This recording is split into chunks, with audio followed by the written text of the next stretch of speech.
जी हाँ दोस्तों, नमस्कार। तो सबसे पहले मैं अपने सभी विद्वान साथियों को, विषी बहनों को, सभी प्रिय विद्यार्थीगण को, जो हमारे विद्यार्थीगण विषी बहनें नाना प्रकार के कॉम्पिटिटिव एग्जाम की तैयारियां करते हैं, उन सभी मित्रों को जितेंद्र क्लासेस की इस ऑनलाइन कक्षा की तरफ से और मैं अपनी तरफ से आप सभी लोगों को बहुत बहुत अतल दिल की गहराइयों से स्वागत करता हूँ, साधुवाद देता हूँ, अभिनंदन करता हूँ। प्रिय दोस्तों, जैसे कि जो हमारे विद्यार्थीगण विषी बहनें सीटेट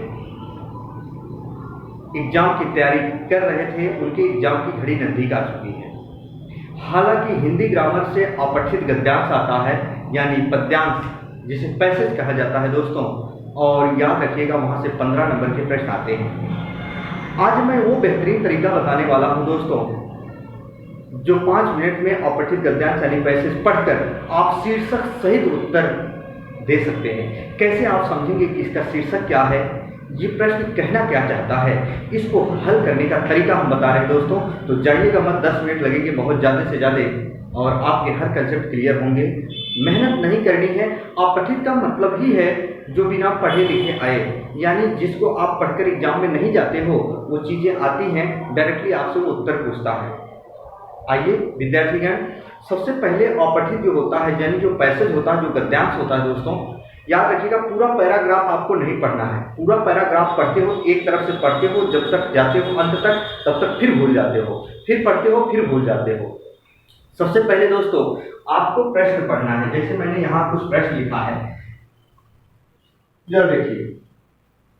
इस अपठित का यानी इस गद्यांश के कुछ हम प्रश्न यहाँ लिखे हैं, जैसे आप एग्जाम में देने जाओगे। तो सबसे पहले आपको कुछ चीजें की पॉइंट्स पकड़ना है प्रश्न का, कि लेखन की क्या खास बात है, लेखन की खास बात, और गद्यांश के आधार पर कहा जाता है, क्या कहा जाता है, लेखक को कहानी लिखने में, यानी एक बार प्रश्न पढ़ लेना है। पुख्ता का अर्थ पूछा है, क्लास का अर्थ पूछा है, ऐसे एक बार प्रश्न आपको पहले सबसे निगाह से पढ़ लेना है, 2-3 मिनट में, 2 मिनट में। फिर आपको गद्यांश पढ़ना है दोस्तों। इसके बाद देखिए कैसे आप हल करेंगे। कहना क्या चाह रहा है विद्यार्थी का गद्यांश, कह रहा हैरान की बात यह है कि मेरी दलित मित्रों के हलक से नहीं उतरती थी, तब मैं उनसे कहता था, साहित्य की हर विधा को, हर तरह की लेखनी को मैं बतौर चुनौती स्वीकार करता हूँ। आम आदमी से लेकर खास आदमी तक के हृदय को छूना कोई मामूली बात नहीं होती। देखो यहां से क्या कह रहा है, आम आदमी से लेकर खास आदमी तक के हृदय को छूना कोई मामूली बात नहीं होती। फिर क्या कह रहा है दोस्तों, जरा देखो फटाफट। फिर ये क्या कह रहा है, अपठित गद्यांश, यह तो आप भी स्वीकार करेंगे, क्योंकि यह काम सिर्फ रामायण और महाभारत जैसे ग्रंथ ही कर पाते थे। जी हाँ, फिर कह रहा है, मास के लिए या क्लास के लिए उनके दायरे सीमित थे, लेकिन मैं दायरों के बाहर का शख्स हूँ। याद रखिएगा। फिर कह रहा है, शायद इसी कारण मैं आपसे खुलकर अतरंग बातें भी कर सकता हूँ। विद्यार्थीगण, सकता हूँ बात कहानी की रचना प्रक्रिया से आरंभ की थी, तब मैं ओ हेनरी की कहानी पढ़ता था, और भीतर 2 नई कहानियों के विचार अपने आप स्वतः विद्यार्थी यहाँ कुछ शब्द भूल गए थे, यहाँ हंस पर त्रुटि चिन्ह लगा दिया मैंने।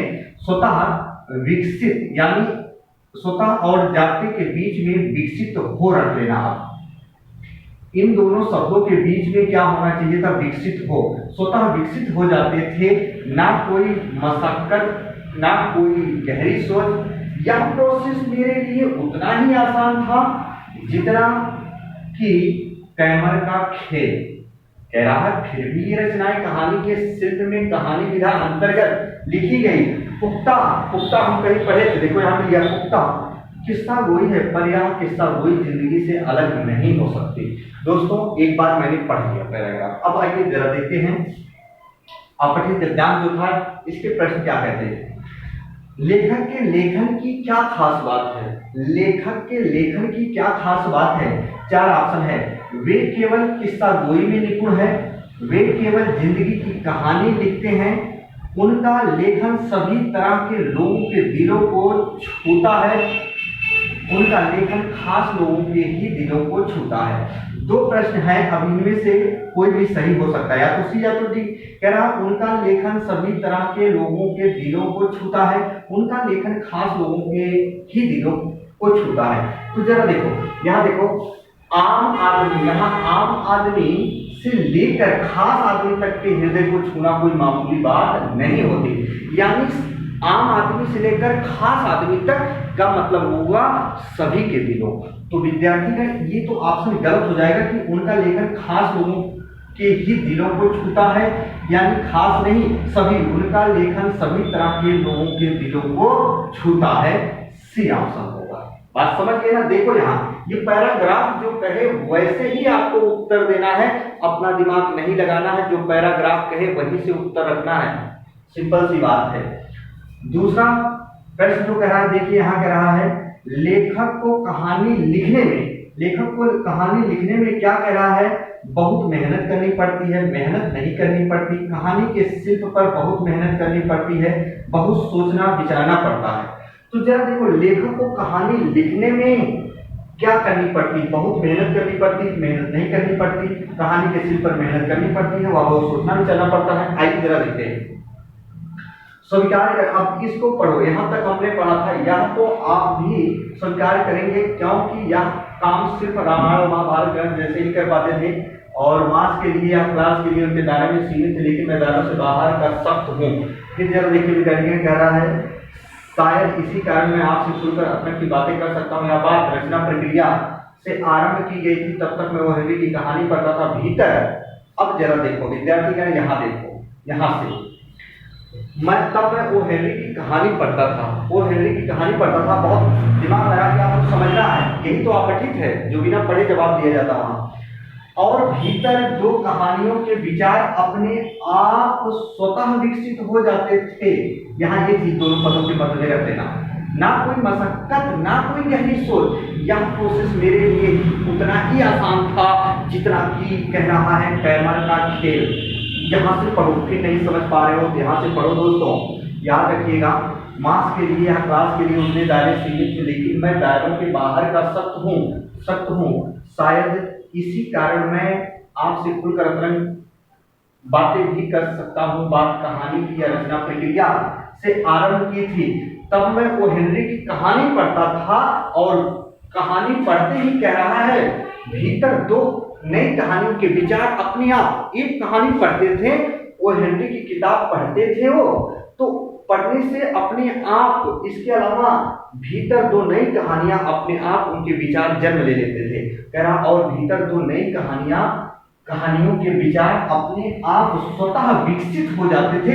ना कोई मशक्कत ना कोई गहरी सोच, या प्रोसेस उतना ही आसान था जितना कि कैमर का खेल। यानी देखो यहाँ ये वाला ऑप्शन सही होगा, मेहनत नहीं करनी पड़ती थी क्योंकि वो एक कहानी पढ़ते ही ऑलरेडी दो कहानियों के विचार उनके मस्तिष्क में विकसित हो जाते थे, क्योंकि ये चीज उनके लिए कैमर का खेल था। कह रहा मेहनत नहीं करनी पड़ती थी। बी ऑप्शन की तरफ जाएंगे। आइए यहाँ ऑप्शन देखिए दोस्तों, कह रहा है लेखक गद्यांश के आधार पर कहा जा सकता है कि लेखक को ओ हेनरी की ही किताबें पढ़ना पसंद था। लेखक बेहद कल्पनाशील और सृजनशील है। लेखक के लेखन का दायरा थोड़ा बड़ा है। लेखक दूसरों की कहानियों से जल्दी प्रभावित हो जाते थे। अब देखो यहाँ क्या कह रहा है, गद्यांश के आधार पर कहा जाता है कि, अब फिर से पढ़ो विद्यार्थी। दलील मित्रों से उत्तर देने तब मैं उससे कहता था साहित्य हर विधा को हर तरह से लेखनी बतौर चुनौती स्वीकार करता हूँ। आम आदमी से लेकर खास आदमी तक के हृदय को छूना कोई मामूली बात नहीं होती थी। या तो अपने आप भी स्वीकार करेंगे क्योंकि यह सिर्फ रामायण महाभारत के ग्रंथ थे, तो लोग ही कर पाते थे। मास के लिए क्लास के लिए दायरे सीमित थे, लेकिन दायरों से बाहर एक सख्त हूँ। शायद इसी कारण आपसे खुलकर अपनी बातें कर सकता हूँ। और कहानी की प्रक्रिया रचना से आरंभ की, तब तक वो हेनरी की किताबें पढ़ता था। भीतर नई कहानियों के जन्म यानी विचार अपने आप स्वतः विकसित हो जाते थे। कोई मशक्कत न कोई प्रोसेस। कहानी आसान था जितना कि कैमर का खेल। तब भी दो रचनाएं कहानी में कहानी में विधा अंतर्गत लिखी गई पुख्ता किस्सा गोई पर यह किस्सा गोई जिंदगी से अलग नहीं हो सकती थी। यानी विद्यार्थी का इसमें देखिए कुछ प्रश्न ऐसे भी आ जाते हैं कभी कभी, वो अपने दिमाग से हल करना पड़ता है, क्योंकि यहाँ ओ हेनरी की किताबें पढ़ना पसंद नहीं था उनके लिए। याद रखना यहाँ ये उत्तर सही होना चाहिए, लेखक बेहद कल्पनाशील और सृजनशील है। यहाँ ये उत्तर कर दीजिएगा, यहाँ ये उत्तर कर दीजिएगा। हालांकि कुछ प्रश्न ऐसे आ जाते हैं कठिन पैराग्राफ, तो वहाँ अपने हिसाब से आपको प्रश्न लगाना पड़ता है। ये पैराग्राफ का निचोड़ पूछ लिया कि लेखक बेहद कल्पनाशील और सृजनशील है, यहाँ ये ऑप्शन सही करेंगे क्या, बी नंबर। हालांकि देखिए यहाँ कह रहा है पुख्ता का अर्थ है, तो जरा देखो इस प्रश्न का जवाब देखो, पुख्ता यहाँ लिखा गया है। अब देखो मैंने कहा था इसी पैराग्राफ से आपको कोई शब्द देकर मुहावरे का अर्थ पूछ सकता है, समास पूछ सकता है, उसका संधि विच्छेद पूछ सकता है, उसका अर्थ भी पूछ सकता है। तो पुख्ता का अर्थ पूछा है, यहाँ पुख्ता का अर्थ होता है, तो पुख्ता का अर्थ जो होता है ना विद्यार्थीगण, कठोर या ठोस होता है, ये वाला ऑप्शन हुआ। पुख्ता का मतलब कठोर या ठोस होता है। यहाँ देखिए क्लास का अर्थ है, यहाँ दिया है क्लास का अर्थ है, तो जरा देखिए यहाँ क्लास कहाँ है, तो जरा देखिए यहाँ क्या है क्लास, इधर देखिए मिल गया। तो सुनो, क्लास के लिए उतने ही दायरे सीमित थे, क्लास के लिए उतने ही दायरे सीमित थे, लेकिन मैं दायरों के बाहर का शब्द हूँ, शब्द हूँ, शायद इसी कारण मैं अपने आप से खुलकर अखंड की बातें कर सकता हूँ। कहानी की रचना प्रक्रिया आरंभ की जाती है, तब तक हेनरी की किताबें पढ़ता था। तो विद्यार्थी का देखो क्लास का अर्थ यहाँ ना कक्षा नहीं कहना है, क्लास का मतलब यहाँ ना कि उस वर्ग के लोग थे, यहाँ आम लोग नहीं, मुनाफा लोग नहीं, खास वर्ग होगा। उत्तर क्या होगा दोस्तों, खास वर्ग होगा। क्लास का मतलब यहाँ कक्षा नहीं होगा, क्योंकि जरा देखिए दायरे में मैं बतौर स्वीकार करता हूँ, आम आदमी से लेकर खास आदमी तक के हृदय को छूना कोई मामूली बात नहीं है, या तो अपने आप में स्वीकार करें, क्योंकि यह काम सिर्फ रामायण महाभारत जैसे ग्रंथ ही कर पाते थे। मास के लिए या क्लास के लिए उनके दायरे सीमित थे। उनके का मतलब यहाँ सभी वर्ग के लोगों की बात कर रहा है, खास वर्ग। विद्यार्थीगण यहाँ रखा है, यहाँ मुनाफा होगा नहीं, आम लोग होगा नहीं, कक्षा का अर्थ पूछा है, यहाँ खास वर्ग लग रहा है, क्योंकि कुछ अपना दिमाग भी आप यूज करेंगे, कुछ करना नहीं विद्यार्थीगण। एक बार इसका स्क्रीनशॉट लीजिए।